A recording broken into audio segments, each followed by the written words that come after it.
अस्सलाम वालेकुम दोस्तों, उम्मीद करता हूँ आप लोग साथ खैरियत से होंगे। टीम 10 अप की तरफ से असद बात कर रहा हूँ और आज के दिन हम जो है वो कंप्लीट अंडरस्टैंडिंग करेंगे आरएसआई की। आरएसआई के बारे में हम पढ़ेंगे, ठीक है। तो पेन पेपर आप लोग पकड़ लें, नोट्स बनाने के लिए रेडी हो जाएं। आज हम लोग लर्निंग के लिए दोबारा रेडी हैं, टेक्निकल एनालिसिस के लिए। समझे जैसे हमने कुछ भी नहीं सीखा तो दोबारा सब ए टू जी हम स्टार्ट कर रहे हैं, ठीक है। तो सबसे पहले मैं आप लोगों से 30 सेकंड्स के लिए बस कमेंट्स देख लूंगा कि आप लोगों को आवाज़ और वीडियो मेरी क्लियर आ रही है, तो मुझे प्लीज़ बता दिएगा, ठीक है। 30 सेकंड के अंदर इंशाल्लाह ताला हम लोग स्टार्ट कर देंगे। वालेकुम अस्सलाम, वालेकुम अस्सलाम, कैसे भी आप लोग, ठीक है। आवाज़ और वीडियो क्लियर आ रही है तो मुझे प्लीज़ इस चीज़ का बस एक क्लियर इंडिकेशन दे दें ताकि हम लोग जो है वो लर्निंग पे अब बढ़ें, ठीक है जी। वालेकुम अस्सलाम, ऑल क्लियर। चलें भाई, बहुत शुक्रिया। आप लोग कैसे हैं? अल्लाह का शुक्र, मैं भी ठीक हूँ। आपको आवाज़ और वीडियो क्लियर आ रही है मेरे प्यारे दोस्तों? ज़रा मुझे ये चीज़ बता देना प्लीज़। क्लियर है, चलें, थैंक यू वेरी मच, बहुत शुक्रिया आपका। तो जनाब अली, सबसे पहले जो है हम आएंगे tradingview.com पे, ठीक है। tradingview.com पे भी आ सकते हैं या कोई दूसरा अगर आपके पास एक्सचेंज है, लेट से OKX हो गया, क्यू कॉइन हो गया, वगैरह वगैरह, ठीक है। तो वहाँ पे भी आपके पास ये ऑप्शन मिल सकता है, सिर्फ ऑप्शन दिखाने के लिए, क्योंकि इसकी ए टू जी इस वीडियो में आपको चीज़ बताऊंगा, ठीक है। लेट से मेरे पास चार्ट खुला हुआ है। चार्ट खुलने के बाद अब ये मेरे पास ओके एक्स का प्लेटफॉर्म है, ठीक है। ओके एक्स पे मैंने क्या किया है, यहाँ पे जो चार्ट बना हुआ है ना, चार्ट पे यहाँ पे आप देखेंगे ये लिखा हुआ है इंडिकेटर, ठीक है। इस लहराते हुए साइन का ये जो आपका बना हुआ है बेसिकली, इसको आप क्लिक करेंगे। इंडिकेटर के लिए बनाया हुआ है इन लोगों ने एज अ चार्ट, की कैंडल स्टिक का पैटर्न ऊपर नीचे नहीं जाता वैसा। तो यहाँ पे आप जो है RSI लिखकर इसको इजीली क्लिक करेंगे और आपको यहाँ पे पहला आ जाएगा रिलेटिव स्ट्रेंथ इंडेक्स, ठीक है।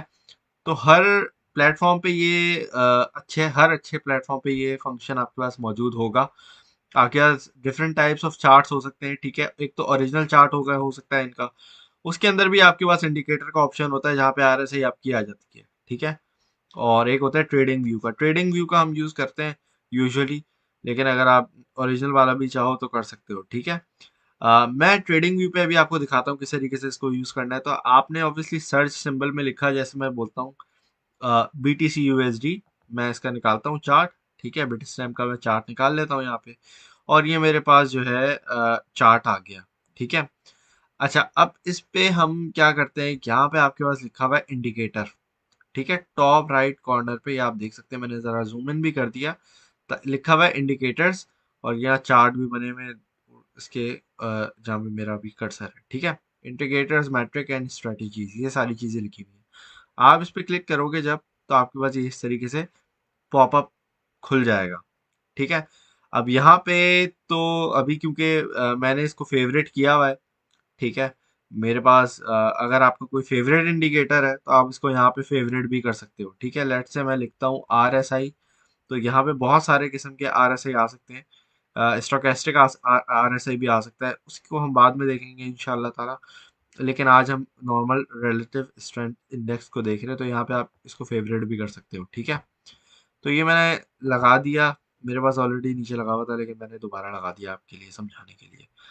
अच्छा जी, तो इसके बाद होता है ये, आपके पास कुछ इस तरीके का ये जो नीचे चार्ट खुला हुआ है, ये कुछ खुल जाएगा। अब मैं इस पर डबल क्लिक करूंगा, डबल क्लिक करूंगा तो ये इस तरीके से आ जाएगा, ठीक है। अब जब मैं इस पे डबल क्लिक करता हूँ तो यहाँ पर मेरे पास जो है वो ये दो लाइंस मेरे पास जो है नज़र आनी शुरू हो जाती है, ठीक है। अच्छा जी, तो यहाँ पर मैं क्या कर सकता हूँ, यहाँ पे अब बहुत सारे स्टाइल्स भी हैं, ठीक है। स्टाइल्स में मैं अगर चाहूँ तो सारी चीज़ें हटा सकता हूँ, और बेसिकली आपकी जितनी भी आपको चार्ट पे चीज़ें नज़र आ रही हैं, ये वो चीज़ें हैं, ठीक है। इनमें कुछ चीज़ें बहुत ज़्यादा इंपॉर्टेंट है हमारे लिए इस चार्ट को समझने के लिए। मैं दोबारा खोलता हूँ, एक मिनट। हाँ, इसको हटा दूँ। तो यहाँ पे जो सेटिंग का बटन होता है ना, इस पे आप क्लिक करते हैं तो यहाँ पे आपके पास ये खुल जाता है, ठीक है। अब स्टाइल के अंदर आपके पास जो चीज़ें नज़र आ रही हैं, मैं इसको ज़रा साइड में करता हूँ, एक्चुअली इस साइड पे कर देता हूँ, क्योंकि यहाँ पे राइट साइड पे अगर आप देखेंगे तो नंबर्स लिखे हुए आ रहे हैं, ठीक है। और ये नंबर्स बेसिकली आपके स्टार्ट होते हैं 1 से लेके, एक मिनट मैं दिखाता हूँ, अब ज़रा सही है, ठीक है। तो ये नंबर्स आपके स्टार्ट होते हैं, वैसे तो माइनस में भी जाते हैं, लेकिन हमने जो हमारा जो फोकस है वो है 1 से लेके 100 तक का, ठीक है। अब बीटीसी का मेरे पास चार्ट खुला हुआ है, वीकली के टाइम फ्रेम का है, उस चीज़ को हम नज़रअंदाज कर देंगे फिलहाल, उसको इग्नोर कर देंगे। और दोबारा इसको मैं खोल लेता हूँ, असल में ये बार बार जो है ना बंद हो जाता है। तो पहले तो आपके पास आर एस आई है, ये जो आपको blue, dark blue purple line नजर आ रही है, ये है हमारी आर एस आई की लाइन। इस लाइन को मैं ऐसा करता हूँ येलो कर देता हूँ, ताकि थोड़ी डार्क बैकग्राउंड है, तो बैकग्राउंड जो है वो डार्क है, तो उसकी वजह से थोड़ी लाइट सी लाइन हो तो वो ज़्यादा अच्छी नज़र आती है, ठीक है। लाइन की मैं थिकनेस मोटी कर देता हूँ, ताकि अब ज़रा बोल्ड और अच्छी नज़र आए, ठीक है जी। तो ये हो गया। अच्छा, ये R S I based M A होगा, इसको हम इग्नोर कर देंगे, इसको मैं, इसकी लाइन मैंने हटा दी है, ठीक है। अपर बॉलिंजर बैंड, इन सारी चीज़ों को अपनी जगह पे आप चाहो तो रख सकते हो, रखना है तो रखो, नहीं रखना तो नहीं रखो, कोई इसमें ऐसी वो नहीं है इशू, ठीक है। जो इम्पोर्टेंट चीज़ है वो है यहाँ पे are S I upper band, ठीक है, और are S I lower band. ये आपको जो डॉटेड लाइंस नज़र आ रही होंगी ना, ये इम्पोर्टेंट है काफ़ी, ठीक है। तो ये क्यों इम्पोर्टेंट है अभी मैं आपको बताता हूँ। बेसिकली आपके पास जो है, ये जो डॉटेड लाइंस हैं, ये आपकी लेवल्स बताते हैं कि इस लेवल तक आरएसआई, ये जो येलो लाइन है, ये पहुंच गई है या नहीं पहुंची है, ठीक है। तो अगर तो आप आरएसआई को कंप्लीट अच्छी तरीके से यूज़ करना चाहते हो, तो मेरे प्यारे दोस्तों, इस लाइन को आप चेंज करना चाहोगे, जो लोअर बैंड है उसको आप चेंज करना चाहोगे 20 पे, ठीक है। और जो अपर बैंड है उसको आप चेंज करना चाहोगे 80 पे। तो ये दो सेटिंग्स आपने करके रख लेनी है। बैकग्राउंड भी चेंज कर सकते हो, जो मर्जी कर सकते हो। अब देखो, ये मैंने इसका बैकग्राउंड भी चेंज कर दिया, ठीक है। बैकग्राउंड मैं येलो भी कर सकता हूँ, पर्पल भी कर सकता हूँ, ब्लैक ही ठीक है फिलहाल, मैंने ब्लैक कर दिया, ठीक है। लेट्स इसको हम थोड़ा सा लाइट कर देते हैं, ठीक है। तो इस तरीके से हो गया। अच्छा जी, ये तो आपको पूरा वैसे बैकग्राउंड है, चलो इसको भी रहने देते हैं। अच्छा जी, अब बाकी की चीज़ें जो है वो आपने रहने देनी है, डिफ़ॉल्ट लिखा हुआ है, इसको डिफ़ॉल्ट पे रहने दें। इनपुट्स में आपने आना है, ठीक है। इनपुट्स में जब आप आते हो तो यहाँ पे आपके पास कुछ चीज़ें आती हैं, मैं अभी आपको नहीं बोलूँगा कि आप उसको कोई छेड़खानी करो, लेकिन अगर तो आप देखते हो तो वहाँ पे मैं आपको एक चीज़ बता दूँ कि आपके पास जो है, जो आपकी आरएसआई की लेंथ है ना, इसको 14 पे रहने देना। हाँ, अगर तो आपको काफ़ी ज़माना हो गया है ट्रेडिंग करते हुए, और आप आरएसआई की सेटिंग को थोड़ा अग्रेसिवली यूज़ करना चाहते हो, तो इसकी सेटिंग को आप सिर्फ, ये देखो मैं आपको प्रिकॉशन के साथ बता रहा हूँ कि ये ऐसे चेंज नहीं करना। अगर तो आप, मैं भी यूजुअली चेंज नहीं करता, ठीक है। तो अगर तो आप बहुत अग्रेसिव ट्रेडिंग करना चाहते हो तो यहाँ पे ओके कर सकते हो, ठीक है। तो यहाँ पे आपका चार्ट थोड़ा ज़्यादा रिएक्टिव हो जाता है, ठीक है, थोड़ा ज़्यादा इम्पल्सिव हो जाता है, लेकिन मैं इसको अभी वापस 14 पे कर देता हूँ, ताकि जैसा अपना है वो वैसा ही रहे, ठीक है। तो इतना ज़्यादा फर्क नहीं पड़ता है, लेकिन फिर भी आपको वहाँ पे थोड़ा बहुत फर्क पता चल जाता है, थोड़े अग्रेसिव स्टाइल हो जाता है ट्रेडिंग का। अच्छा जी, अब आ गया हमारे पास हमारा असल जो है आरएसआई, ठीक है। अब यहाँ पे आपने इसको यूज़ कैसे करना है। आरएसआई के अंदर हमारे पास जो अपर बैंड और लोअर बैंड होते हैं, इनके दो क्रूशियल पॉइंट होते हैं, ठीक है। लोअर बैंड का है 20 का लेवल है, अपर बैंड का है 80 का लेवल। जो प्रोफेशनल ट्रेडर्स होते हैं वो क्या करते हैं, यूजुअली वो बड़े टाइम फ्रेम यूज़ करते हैं। ये नहीं कि आप 2 मिनट का चार्ट खोल के इसमें देखो, 5 मिनट का देखो, नहीं। आपके पास ये लेवल्स ऐसे हैं जो कि आपको काफ़ी ज़्यादा अच्छी एक वैल्यू देते हैं, जिसमें आपके पास मार्केट ने बाउंस बैक देना होता है या तो रिजेक्शन देनी होती है, ठीक है। अब जैसे मेरे पास डेली का टाइम फ्रेम खुला हुआ है, बीटीसी का चार्ट है मेरे पास, अभी आप देख सकते हो जहाँ पे मेरा कर्सर है वहाँ पे ये नीचे, अगर बिल्कुल सीध में देखो यहाँ पे ये जो बॉटम है ना, यहाँ पे नज़र आ रहा है 18 जून 2022, ठीक है। तो बेसिकली 2 दिन पहले की बात है, 2 दिन पहले हमारा जो आरएसआई है वो क्या कहते हैं, डेली के टाइम फ्रेम के अंदर 20 को हिट करके चला गया है। ठीक है, तो ये एक ऐसा लेवल है जो कि हमारा ओवरसोल्ड का रीजन होता है। ठीक है, अच्छा, नाम भी दे देता हूँ साथ साथ। जो हमारा बॉटम लेवल है ना, जो 20 की RSI है, ये इसको कहते हैं ओवरसोल्ड। ठीक है, ये होती है ओवरसोल्ड। ठीक है, और जो 80 का लेवल है ये होता है ओवरबॉट। ठीक है, ओवरसोल्ड का मतलब होता है कि मार्केट बहुत ज्यादा बिक गई है। सोल्ड का मतलब होता है बिकना, मतलब सोल्ड सेल हो गई, बेच दी। सही है, और ओवर मतलब बहुत ज्यादा। ठीक है, हद से भी ज्यादा। और ओवरबॉट मतलब खरीद लिया है, मार्केट में बहुत ज्यादा खरीदारी हो रही है। ठीक है, तो इसको अगर कॉन्सेप्ट को अगर हम समझे आसान लफ्जों में, तो मैं आपको बता दूं कि जब भी आपके पास मार्केट ओवरसोल्ड होती है तो वहां पे एक हमें बाउंस देखने को मिलता है लाजमी तौर पे। ठीक है, अब जितना बड़ा हमारे पास ये एक क्या कहते हैं टाइम फ्रेम होगा, उतना बड़ा हमारा बाउंस होगा। ठीक है, अब ये आप देख सकते हैं कि ये डेली का टाइम फ्रेम है। डेली के टाइम फ्रेम के अंदर हमारे पास जो है वो BTC कोई अपने पास जो है ना RSI 20 पे ना होने के बराबर आता है। एक जो है वो अभी 2 दिन पहले आया है, और एक आया था ये 22 जनवरी को। ठीक है, तो आज से अप्रोक्सीमेटली 5 महीने पहले। ठीक है, 5 महीने पहले। ठीक है, 5 ही हो गए ना मेरे ख्याल से। हाँ, मई जून अप्रैल फरवरी, हाँ मेरे ख्याल से 5 महीने पहले आया था।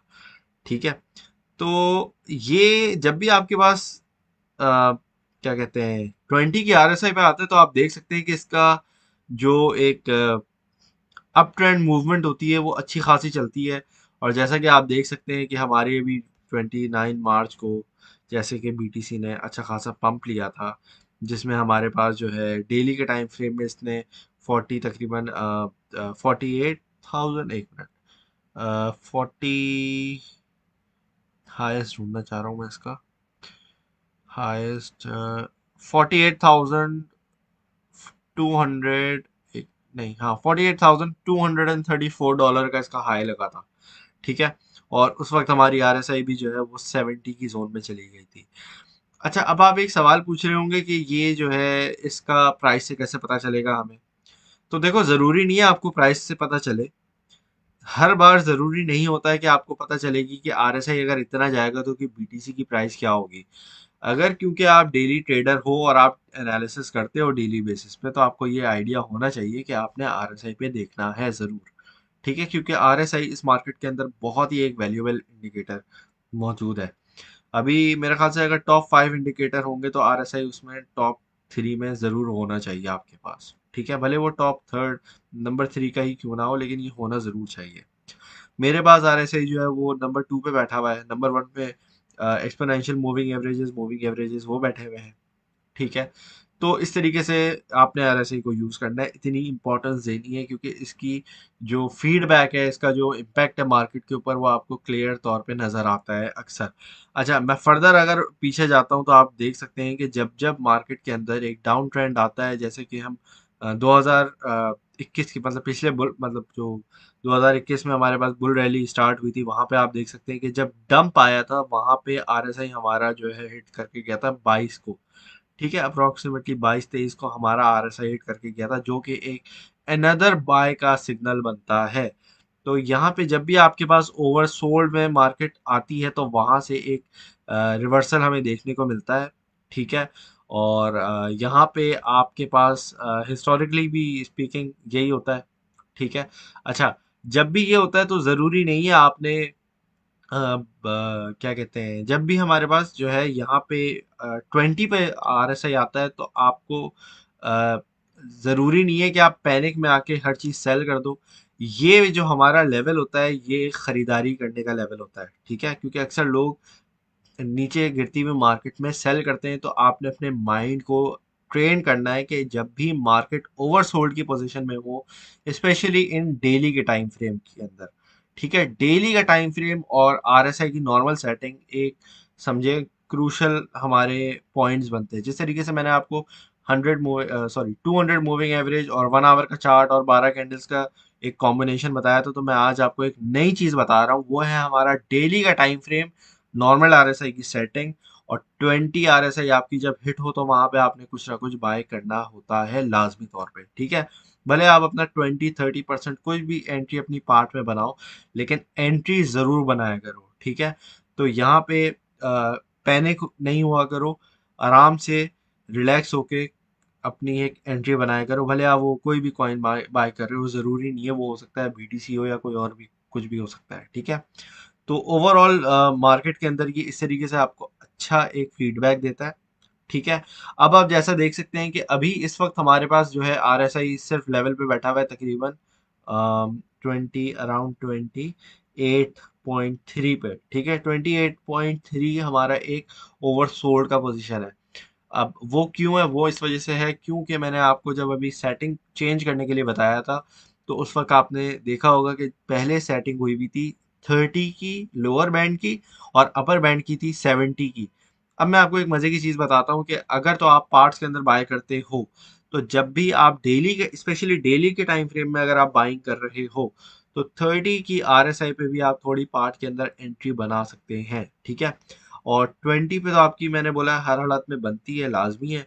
अ, इसके अलावा अगर आप देखो कि लॉन्ग टर्म के लिए स्पेशली जो लोग बाय करना चाहते हैं ना, तो वो भी 20 की आरएसआई, सॉरी, हाँ, 20 लेवल की आरएसआई, और डेली का टाइम फ्रेम, और क्या था, हाँ, ये दो चीजें आप देख सकते हैं, 20 का टाइम फ्रेम और 20 की आरएसआई, हाँ, यही है। मैं कंफ्यूज हो गया था, सॉरी। तो ये दो चीजें थी।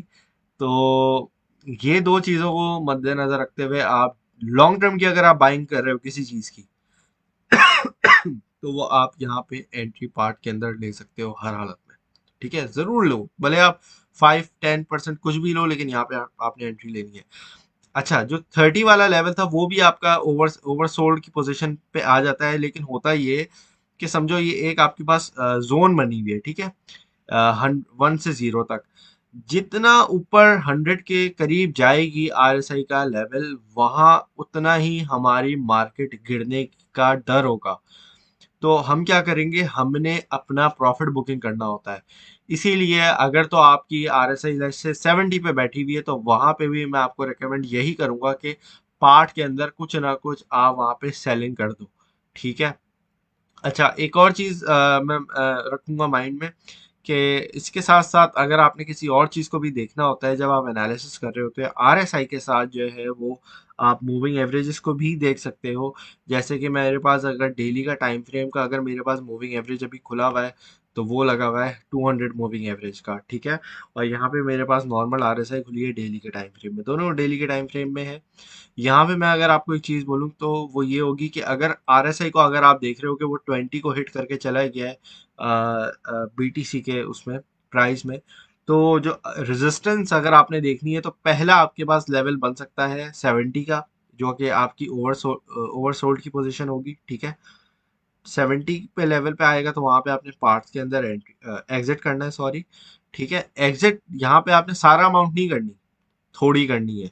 लेट से आपने $100 की बाइंग की, या $80 की बाइंग की, $100 टोटल थे, $20 आपने फिर भी बचा के रखे, तो 80 में से कम यहाँ पे आप 40 निकल जाओ, ठीक है। जब आरएसआई आपकी 80 पे आ जाए ना, ये जो अपर आपकी लिमिट बनाई है, ठीक है, ये जो आपने अपर डॉटेड लाइन है ना आपकी अपर बैंड, यहाँ पे आपने अपने एग्जिट कर लेना है।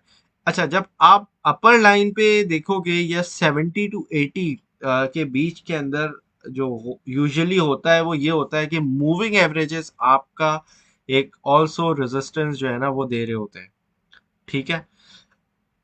तो रेजिस्टेंस आपको जगह जगह नजर आएगी, जिस तरीके से आपको सपोर्ट जगह जगह नजर आती है, इसी तरीके से रेजिस्टेंस भी आपको 2-3 इंडिकेटर्स के अंदर वैलिडेशन आपको मिल जाता है कि हाँ भाई, मूविंग एवरेजेस के अंदर भी यहाँ पर रेजिस्टेंस बैठी हुई है, आरएसआई के अंदर भी बैठी हुई है, मैकडी के अंदर भी बैठी हुई है, फिबोनाची का भी कोई रेजिस्टेंस का लेवल आया हुआ है, वगैरह वगैरह। समझ आ गई आपको बात?